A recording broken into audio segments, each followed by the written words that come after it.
Hello. Today, we are going to learn about the Psalms. When you think of the Psalms, you might think of something that makes you feel good or a part of the Bible that you go to when you're feeling some type of way. But the Psalms is more than just emotions. Disclaimer. Dun, dun, dun. The Psalms are not doctrinal statements, creeds, or history. They are not. But they are poetry and prayers. So now that we know what the Psalms are not and what they are, how should we read the Psalms, one might ask? Well, you should read the Psalms as a bunch of different testimonies and songs written to praise God, put together by a community of faith.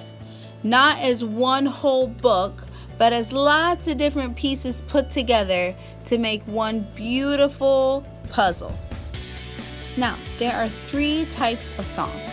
The first psalm is a lament psalm, and it is the most numerous psalm in all of the psalms.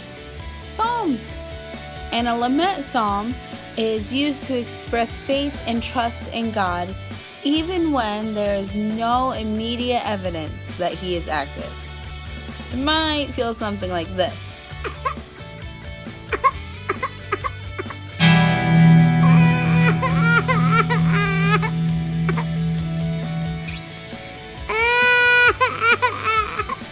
The second type of psalm is a thanksgiving psalm, and it sounds exactly what it is.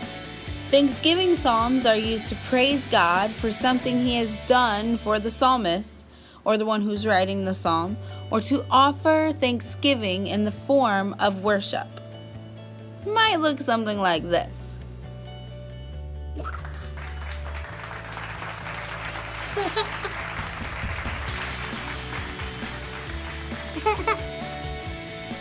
And the third and final type of psalm is a praise psalm or a hymn psalm. And it is used to praise God because He is God. And we know He is because we have cried out to Him and He has acted. It might look something like this.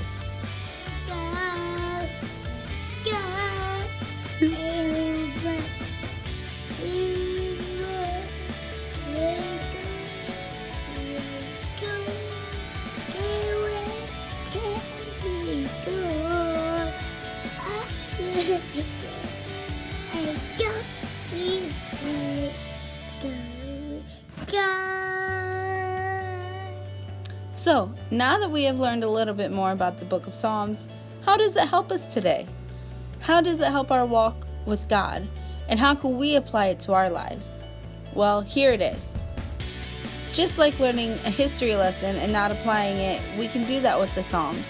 But we could also apply it to our lives to better our relationship with God. Psalms gives us the freedom to speak out and cry out to God in the good times and especially in the bad. With the lament psalm being the most common psalm in the Bible, it gives us the freedom to tell God exactly how we feel, even when those times aren't so good. It also gives us the freedom to praise God when things are hard as well as when they are going well. We also learn in the Psalms that God is active in our lives. He was active back then and He is still active now. All we have to do is cry out to Him and He will answer us and He will actively hear our cries. He loves us and He wants us as His children to cry out to Him and tell Him exactly how we are feeling. One last thing we can learn from this small study in the Psalms is that the order and cycle of lament, thanksgiving, hymn was deliberate progression. Meaning, usually when things go wrong, it's a lament. Things are bad. But as we start praising God and thanking Him for what we have in our lives, our thanks and our thanksgiving to Him usually turns into a song of praise. That we are grateful for what He has done and we know that He will keep doing it for us. That He is there for us and He is on our side. So whether we are going through times of lament,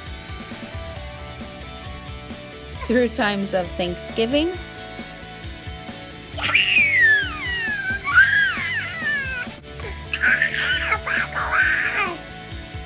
or through times of praise.